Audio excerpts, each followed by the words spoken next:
ಸ್ನೇಹಿತರೆ, ಮೀಡಿಯಾ ಮಾಸ್ಟರ್ಸ್ಗೆ ಸ್ವಾಗತ ಸುಸ್ವಾಗತ. ಗೆಳೆಯರೆ, ಭಾರತಕ್ಕೆ ಅಮೆರಿಕ ಕಡೆಯಿಂದ ಒಂದು ಶಾಕಿಂಗ್ ಸುದ್ದಿ ಬಂದಿದೆ. ಹಾಗೆ ಭಾರತದ ಬಹುನಿರೀಕ್ಷಿತ ಯೋಜನೆಯೊಂದು ರಷ್ಯಾದ ಸಹಭಾಗಿತ್ವದಲ್ಲಿ ಸಾಕಾರ ಕೂಡ ಆಗಿದೆ. ಅದು ಮುಂದಿನ ದಿನಗಳಲ್ಲಿ ಹಿಂದೂ ಮಹಾಸಾಗರದಲ್ಲಿ ಭಾರತದ ಬುಡದಲ್ಲಿ ಚೈನಾದ ಚಟುವಟಿಕೆಗಳ ಮೇಲೆ ಕಣ್ಣಿಡೋದಕ್ಕೆ ಅವಕಾಶ ಮಾಡಿಕೊಡುತ್ತೆ. ಮತ್ತೊಂದು ಅಮೆರಿಕ ಕೊಟ್ಟಿರೋ ಶಾಕ್. ಅದು ಭಾರತದ ಮೇಲೆ ಏನು ಪರಿಣಾಮ ಬೀರುತ್ತೆ ಅನ್ನೋದಕ್ಕಿಂತ ಹೆಚ್ಚಾಗಿ ಪಾಕಿಸ್ತಾನಕ್ಕೆ ಎಚ್ಚರಿಕೆಯ ಸಂದೇಶದ ಹಾಗೆ ಕಂಡು ಬರ್ತಾ ಇದೆ.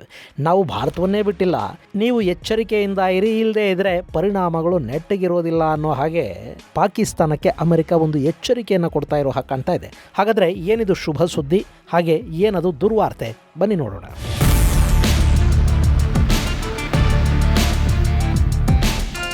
ಗೆಳೆಯರೆ, ಯಾವಾಗಲೂ ಕಹಿ ಉಂಡ ನಂತರ ಸಿಹಿ ತಿಂದರೆ ಅದರ ರುಚಿ ಹೆಚ್ಚು ಅಂತ ಹೇಳ್ತಾರೆ. ಅದಕ್ಕೆ ಮೊದಲು ಅಮೆರಿಕಾದ ವಿಷಯಕ್ಕೆ ಹೋಗ್ಬಿಡೋಣ. ಮೊನ್ನೆ ಇರಾನ್ನ ಅಧ್ಯಕ್ಷ ಇಬ್ರಾಹಿಂ ರೈಸಿ ಪಾಕಿಸ್ತಾನಕ್ಕೆ ಭೇಟಿ ಕೊಟ್ಟಿದ್ದರು. ಆ ಸಂದರ್ಭದಲ್ಲಿ ಪಾಕಿಸ್ತಾನ ಹಾಗೂ ಇರಾನ್ ನಡುವೆ ಒಂದಷ್ಟು ಒಪ್ಪಂದಗಳಾದವು. ಆಗ ಪಾಕಿಸ್ತಾನ ಇರಾನ್ ಜೊತೆ ವ್ಯಾಪಾರ ಸಂಬಂಧಗಳನ್ನು ಇಟ್ಟುಕೊಂಡ್ರೆ ನಿಮ್ಮ ಮೇಲೆ ಸ್ಯಾಂಕ್ಷನ್ಸನ್ನು ವಿಧಿಸ್ತೀವಿ ಅಂತ ಅಮೆರಿಕ ಪಾಕಿಸ್ತಾನಕ್ಕೆ ಎಚ್ಚರಿಕೆಯನ್ನು ಕೊಟ್ಟಿದ್ದು, ಗದರಿದ್ದು ನಿಮಗೆ ನೆನಪಿದೆ ಅಲ್ವಾ? ಇರಾನ್ ಜೊತೆಗೆ 10 ಬಿಲಿಯನ್ ವ್ಯಾಪಾರ ಮಾಡ್ತೀವಿ ಅಂತ ಹೇಳಿದ್ದು ಪಾಕಿಸ್ತಾನದ ಮೇಲೆ ನಿರ್ಬಂಧಗಳು ಬೀಳುತ್ತವೆ ಅನ್ನೋ ಎಚ್ಚರಿಕೆಯನ್ನು ಅಮೆರಿಕ ಕೊಟ್ಟಿದ್ದ ಬಗ್ಗೆ ನಾನು ಹಿಂದಿನ ವಿಡಿಯೋದಲ್ಲಿ ನಿಮಗೆ ಹೇಳಿದ್ದೆ. ಪಾಕಿಸ್ತಾನದ ಮೇಲೆ ನಿರ್ಬಂಧಗಳು ಬೀಳುತ್ತವೆ ಅಂದ್ಕೋತಿರುವಾಗಲೇ ಅಮೆರಿಕ ಜಗತ್ತಿನ ಒಟ್ಟು 12 ಕಂಪನಿಗಳ ಮೇಲೆ ಸ್ಯಾಂಕ್ಷನ್ಸನ್ನು ವಿಧಿಸಿದೆ. ಅದರಲ್ಲಿ ಪಾಕಿಸ್ತಾನ ಅಲ್ಲ, ಭಾರತದ 3 ಕಂಪನಿಗಳ ಹೆಸರುಗಳು ಕೂಡ ಇವೆ. ಈ ಕಂಪನಿಗಳು ಇರಾನ್ನ ಡ್ರೋನುಗಳನ್ನು ರಷ್ಯಾಗೆ ಸಾಗಿಸೋದಕ್ಕೆ ಸಹಾಯ ಮಾಡಿದ್ವು ಅನ್ನೋದು ಅಮೆರಿಕ ಮಾಡ್ತಾ ಇರೋ ಆರೋಪ. ಗೆಳೆಯರೆ, ಇಲ್ಲಿ ಇರಾನ್ನ ಡ್ರೋನುಗಳನ್ನು ರಷ್ಯಾಗೆ ಭಾರತದ ಕಂಪನಿಗಳು ಯಾಕೆ ಸಾಗಾಟ ಮಾಡಿದ್ವು ಅಂತ ನಿಮಗೆ ಅನ್ನಿಸ್ತಾ ಇರಬೇಕು.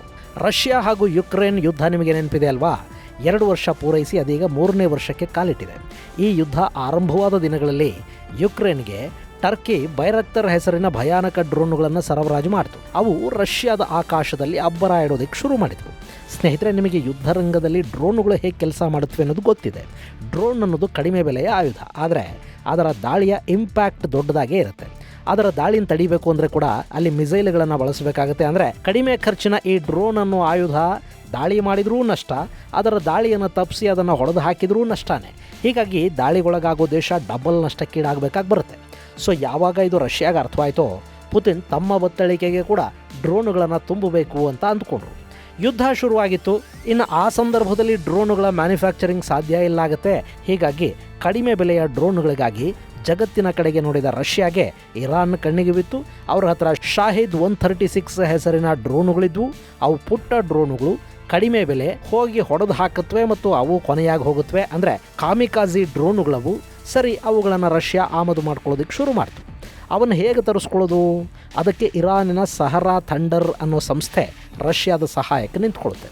ಈ ಸಹರಾ ಥಂಡರ್ ಅನ್ನೋದು ಇರಾನಿನ ಡಿಫೆನ್ಸ್ ಇಲಾಖೆಗೆ ಸೇರಿದ ಒಂದು ಅಂಗಸಂಸ್ಥೆ. ಇವರು ಆಯುಧಗಳ ವ್ಯಾಪಾರ, ಸಾಗಾಟ ಇವೆಲ್ಲವನ್ನು ನೋಡ್ಕೊಳ್ತಾರೆ. ನಾನಾ ದೇಶಗಳ ವ್ಯಾಪಾರಿ ನೌಕೆಗಳು, ಕಾರ್ಗೋಗಳ ಜೊತೆ ಸಂಬಂಧವನ್ನು ಇಟ್ಕೊಂಡಿರುವ ಈ ಸಹರಾ ಥಂಡರ್ ವ್ಯಾಪಾರ ವಹಿವಾಟುಗಳನ್ನು ನಡೆಸುತ್ತೆ. ನಿಮಗೆ ಗೊತ್ತಿರಲಿ, ರಷ್ಯಾದ ತೈಲವನ್ನು ಜಗತ್ತಿನ ನಾನಾ ದೇಶಗಳಿಗೆ ತಲುಪಿಸೋದಕ್ಕೆ ಘೋಸ್ಟ್ ಶಿಪ್ಗಳು ಓಡಾಡ್ತಾ ಇವೆ ಅಲ್ವಾ? ಅವುಗಳ ಹಿಂದಿರೋದು ಕೂಡ ಇದೇ ಸಹರಾ ಥಂಡರ್ ಅಂತ ಹೇಳಲಾಗುತ್ತೆ. ಈ Sahara thunder Bharat, UAE, Papua New Guinea ಸೇರಿದ ಹಾಗೆ ಸಾಕಷ್ಟು ದೇಶಗಳ ವ್ಯಾಪಾರಿ ನೌಕೆಗಳನ್ನು ಬಳಸಿಕೊಂಡು ಕ್ಯಾಸ್ಪಿಯನ್ ಸಮುದ್ರದ ಮೂಲಕ ಡ್ರೋನುಗಳನ್ನು ರಷ್ಯಾಗೆ ತಲುಪಿಸ್ತು. ಅಫ್ಕೋರ್ಸ್ ಆ ನಂತರದ ದಿನಗಳಲ್ಲಿ ರಷ್ಯಾದಲ್ಲೇ ಡ್ರೋನ್ ತಯಾರಿಕಾ ಫ್ಯಾಕ್ಟರಿಗಳನ್ನು ಕೂಡ ಇರಾನ್ ಸ್ಥಾಪನೆ ಮಾಡ್ತು. ಅದಕ್ಕೆ ಬೇಕಾದ ಯಂತ್ರೋಪಕರಣಗಳು ಇರಾನ್ನಿಂದ ಬರ್ತಾಯಿದ್ವು. ಅದರ ಸರಬರಾಜಿಗೆ ಕೂಡ ವ್ಯಾಪಾರಿ ಹಡಗುಗಳ ಬಳಕೆ ಆಯಿತು. ಹಾಗೆ ಸಹರಾ ಥಂಡರ್ನ ಜೊತೆಗೂಡಿ ಇರಾನಿನ ಡ್ರೋನುಗಳನ್ನು ರಷ್ಯಾಗೆ ಕಳುಹಿಸೋದಕ್ಕೆ ಸಹಾಯ ಮಾಡಿದ ಭಾರತದ Jan shipping, port India private limited ಹಾಗೂ ಸಿ ಆರ್ಟ್ ಶಿಪ್ ಮ್ಯಾನೇಜ್ಮೆಂಟ್ ಕಂಪನಿಗಳ ವಿರುದ್ಧ ಅಮೆರಿಕ ನಿರ್ಬಂಧಗಳನ್ನು ವಿಧಿಸಿದೆ. ಈ ಕಂಪನಿಗಳು ರಷ್ಯಾಗೆ ಹಾಗೆ ವೆನಿಜುವೆಲಾಗೆ ಕೂಡ ಇರಾನಿನ ಆಯುಧಗಳನ್ನು ಸರಬರಾಜು ಮಾಡಿವೆ ಅಂತ ಹೇಳಲಾಗ್ತಾ ಇದ್ದು, ಇರಾನಿನ ಸಹರಾ ಥಂಡರ್ ಜೊತೆ ಸಂಪರ್ಕದಲ್ಲಿದ್ದ ಕಾರಣಕ್ಕೆ ಭಾರತದ ಈ 3 ಸಂಸ್ಥೆಗಳು ಅಮೆರಿಕದ ನಿರ್ಬಂಧವನ್ನು ಎದುರಿಸಬೇಕಾಗಿ ಬರ್ತಾ ಇದೆ. ಈ ಅಮೆರಿಕದ ನಿರ್ಬಂಧದಿಂದ ಏನಾಗುತ್ತೆ? ಏನೂ ಆಗೋದಿಲ್ಲ. ಈ ಕಂಪನಿಗಳು ಅಮೆರಿಕಾದಲ್ಲಿ ಆಸ್ತಿಪಾಸ್ತಿಗಳನ್ನು ಹೊಂದಿದ್ರೆ ಅದು ಜಪ್ತಾಗುತ್ತೆ. ಅಮೆರಿಕನ್ ಬ್ಯಾಂಕ್ಗಳಲ್ಲಿ ಹಣ ಇಟ್ಟಿದ್ರೆ ಅದನ್ನು ಅಲ್ಲಿನ ಸರ್ಕಾರ ಮುಟ್ಟುಗೋಲು ಹಾಕ್ಕೊಳ್ಳುತ್ತೆ. ಈ ಸಂಸ್ಥೆಗಳ ಮಾಲೀಕರು, ಡೈರೆಕ್ಟರ್ಗಳು ಅಮೆರಿಕಾದಲ್ಲಿ ಏನನ್ನು ಖರೀದಿ ಮಾಡೋದಕ್ಕೆ ಸಾಧ್ಯ ಆಗೋದಿಲ್ಲ. ಅಮೆರಿಕಾದಿಂದ ಇವರಿಗೆ ಯಾವ ಆರ್ಡರ್ಗಳು ಸಿಗೋದಿಲ್ಲ. ಅಮೆರಿಕಾದ ಕಂಪನಿಗಳ ಜೊತೆ ಕೂಡ ಇವರು ವ್ಯವಹಾರ ಮಾಡೋದಕ್ಕಿನ್ನು ಮುಂದೆ ಸಾಧ್ಯ ಆಗೋದಿಲ್ಲ.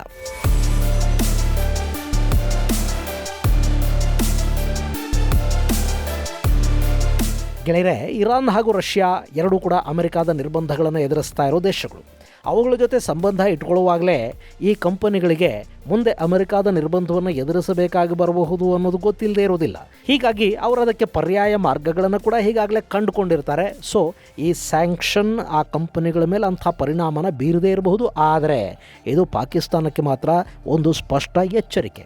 ಯಾಕೆಂದರೆ ಈ ನಿರ್ಬಂಧಗಳನ್ನು ವಿಧಿಸಿರುವ ಕಂಪನಿಗಳ ಪೈಕಿ ಒಂದಷ್ಟು UAEಗೆ ಸೇರಿದ ಕಂಪನಿಗಳಿವೆ.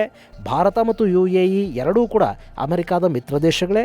ಇರಾನ್ನ ಒಂದು ಸಂಸ್ಥೆಯ ಜೊತೆ ನಂಟಿದ್ದ ಕಾರಣಕ್ಕೆ ಭಾರತ ಮತ್ತು UAEಗಳಿಗೆ ಸೇರಿದ ಸಂಸ್ಥೆಗಳ ಮೇಲೆ ನಿರ್ಬಂಧವನ್ನು ಹೇರ್ತಿರೋ ಅಮೆರಿಕ ನಾಳೆ ಇರಾನ್ ಜೊತೆ ವ್ಯಾಪಾರವನ್ನು $10 ಬಿಲಿಯನ್ ಏರಿಕೆ ಮಾಡ್ಕೊಳ್ಳೋದಕ್ಕೆ, ಇರಾನ್ ಜೊತೆಗಿನ ಸಂಬಂಧಗಳನ್ನು ಸುಧಾರಣೆ ಮಾಡ್ಕೊಳ್ಳೋದಕ್ಕೆ ಪಾಕಿಸ್ತಾನಕ್ಕೆ ಅವಕಾಶ ಕೊಡುತ್ತಾ? ಜಸ್ಟ್ ಇದು ಪಾಕಿಗಳಿಗೆ ಅಮೆರಿಕ ಕೊಡ್ತಾ ಇರೋ ಒಂದು ಎಚ್ಚರಿಕೆ. ನೀವು ಇರಾನ್ ಜೊತೆ ಸೇರಿದರೆ ನೀವು ಸರ್ವನಾಶವಾಗ್ತೀರಿ, ಹಾಗೆ ನಿಮ್ಮನ್ನು ನಾವು ಮಾಡ್ತೀವಿ ಅನ್ನೋದು ಅಮೆರಿಕ ಕೊಡ್ತಾ ಇರೋ ಸಂದೇಶ. ಇನ್ನು ಇರಾನ್ನ ಮೇಲೆ ಈ ಮೊದಲು ಅಮೆರಿಕಾದ ಒಂದಷ್ಟು ನಿರ್ಬಂಧಗಳಿದ್ವು. ಈಗ ಮೊನ್ನೆ ಇಸ್ರೇಲ್ ಮೇಲೆ ಇರಾನ್ ದಾಳಿ ಮಾಡಿದ ನಂತರ ಆ ನಿರ್ಬಂಧಗಳು ಮತ್ತಷ್ಟು ಹೆಚ್ಚಾಗಿವೆ. ಅಮೆರಿಕ ಹಾಗೂ ಪಶ್ಚಿಮದ ದೇಶಗಳು ಇರಾನ್ ಮೇಲೆ ನಿರ್ಬಂಧಗಳನ್ನು ವಿಧಿಸಿವೆ. ಈ ಸಂದರ್ಭದಲ್ಲಿ ಪಾಕಿಸ್ತಾನಕ್ಕೆ ಭೇಟಿ ಕೊಟ್ಟಿದ್ದ ಇರಾನ್ನ ಅಧ್ಯಕ್ಷ ಇಬ್ರಾಹಿಂ ರೈಸಿ ವ್ಯಾಪಾರ ಹೆಚ್ಚಳದ ಬಗ್ಗೆ, ಸಹಭಾಗಿತ್ವದ ಬಗ್ಗೆ ಮಾತಾಡಿ ಹೋಗಿದ್ದಾರೆ. ಈಗ ಪಾಕಿಸ್ತಾನ ಇರಾನ್ ಜೊತೆ ವ್ಯಾಪಾರವನ್ನು ಮುಂದುವರಿಸುತ್ತಾ ಅಥವಾ ಅಮೆರಿಕಾದ ನಿರ್ಬಂಧಗಳನ್ನು ತೋರಿಸಿ ಸುಮ್ಮನಾಗತ್ತಾ? ಕಾದು ನೋಡಬೇಕು.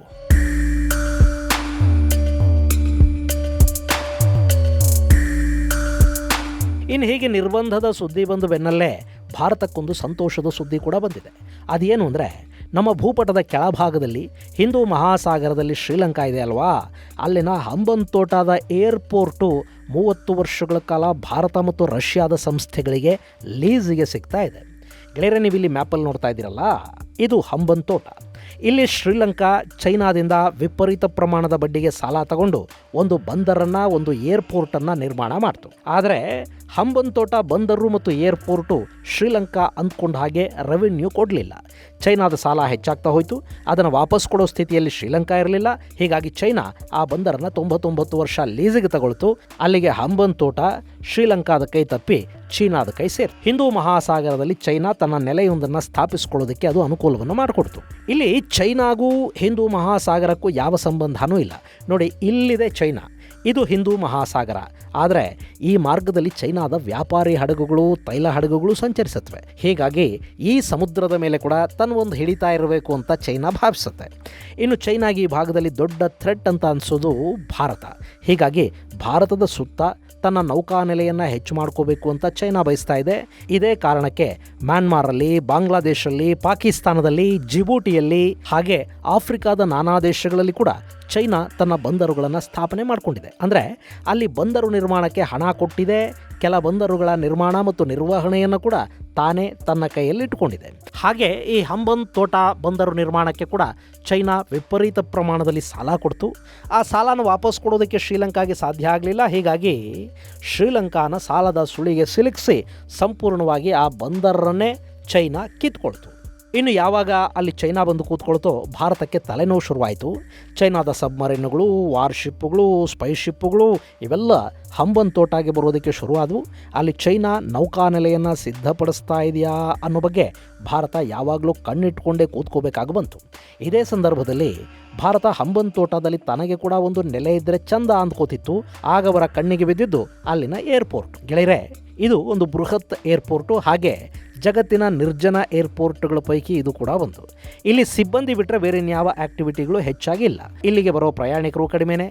ಯಾವಾಗಲೂ ಖಾಲಿ ಇರೋ ಏರ್ಪೋರ್ಟ್ ಇದು. ಇದನ್ನು ಖರೀದಿ ಮಾಡೋ ಬಗ್ಗೆ ಭಾರತ ಶ್ರೀಲಂಕಾ ಜೊತೆ ಮಾತುಕತೆಯನ್ನು ಮಾಡ್ತು. ಆದರೆ ಚೈನಾಗೆ ಕೊಟ್ಟಷ್ಟು ಸುಲಭವಾಗಿ ಭಾರತಕ್ಕೆ ಶ್ರೀಲಂಕಾ ಈ ಏರ್ಪೋರ್ಟನ್ನು ಕೊಡಲಿಲ್ಲ. ಕಡೆಗೆ ಲೀಸಿಗೆ ಪಡೆಯೋ ಬಗ್ಗೆ ಮಾತುಕತೆಗಳಾದವು. ಆ ಬಗ್ಗೆ ಕೂಡ ಒಂದು ಒಪ್ಪಂದಕ್ಕೆ ಸಹಿ ಬೀಳಬೇಕು ಅನ್ನುವಾಗ ಅದು ಕಡೆ ಕ್ಷಣದಲ್ಲಿ ನಿಂತು ಹೋಗ್ತಾ ಇತ್ತು. ಆದರೆ ಈ ಬಾರಿಯಲ್ಲಿ ಬೇರೆಯೇ ಆಟ ನಡೆದಿದೆ. ಇಲ್ಲಿ ಈ ಏರ್ಪೋರ್ಟನ್ನು ಭಾರತಕ್ಕೆ ಕೊಡದ ಹಾಗೆ ಶ್ರೀಲಂಕಾ ಮೇಲೆ ಚೈನಾ ಒತ್ತಡವನ್ನು ಹೇರ್ತಾ ಇದೆ ಅನ್ನೋದನ್ನು ಭಾರತ ಬೇಗ ಅರ್ಥ ಮಾಡಿಕೊಳ್ತು.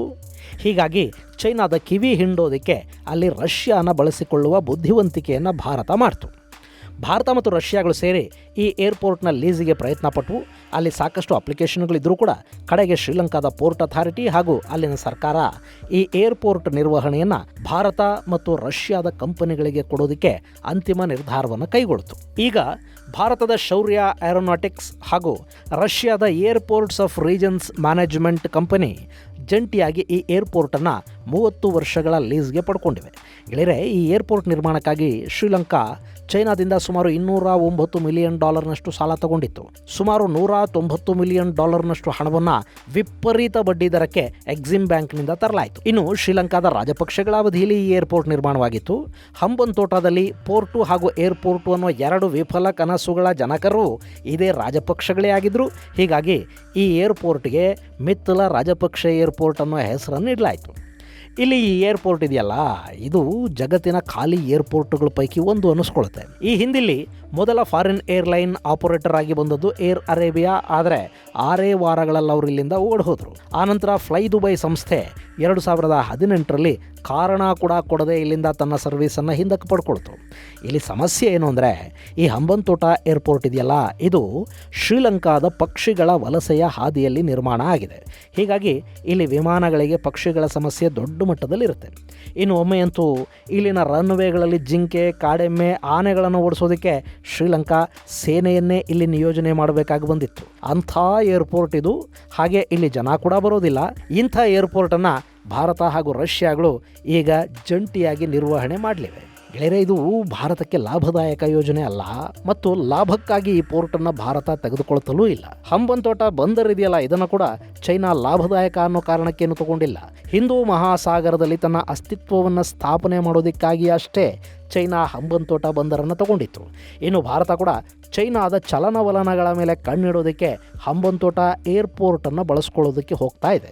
ಇದು ಕೇವಲ ಸ್ಟ್ರಾಟಜಿಕ್ ಬಳಕೆಗೆ ಮಾತ್ರ ಭಾರತಕ್ಕೆ ಬೇಕಾಗಿತ್ತು. ಅದನ್ನು ಇಷ್ಟು ವರ್ಷಗಳ ಪ್ರಯತ್ನದ ನಂತರ ರಷ್ಯಾದ ಸಹಕಾರದೊಂದಿಗೆ ಭಾರತ ತನ್ನದಾಗಿಸಿಕೊಂಡಿದೆ. ಇನ್ನು ಚೈನಾ ಮೇಲೆ ಕಣ್ಣಿಡೋ ಕೆಲಸವನ್ನು ಭಾರತ ಇಲ್ಲಿಂದ ಅತ್ಯಂತ ಸುಲಭವಾಗಿ ಮಾಡುತ್ತೆ. ಇದು ಗೆಳೆಯರೆ, ಭಾರತೀಯ ಕಂಪನಿಗಳ ಮೇಲೆ ನಿರ್ಬಂಧ ಹಾಗೂ ಲಂಕೆಯ ಏರ್ಪೋರ್ಟ್ ಭಾರತದ ಕೈಗೆ ಸಿಗ್ತಿರೋದರ ಕುರಿತಾದ ಒಂದಷ್ಟು ಮಾಹಿತಿ. ಮುಂದಿನ ಸಂಚಿಕೆಗಳಲ್ಲಿ ಮತ್ತಷ್ಟು ವಿಶೇಷಗಳ ಜೊತೆ ಮತ್ತೆ ಭೇಟಿಯಾಗೋಣ. ಅಲ್ಲಿವರೆಗೆ ಜೈ ಹಿಂದ್, ಜೈ ಕರ್ನಾಟಕ.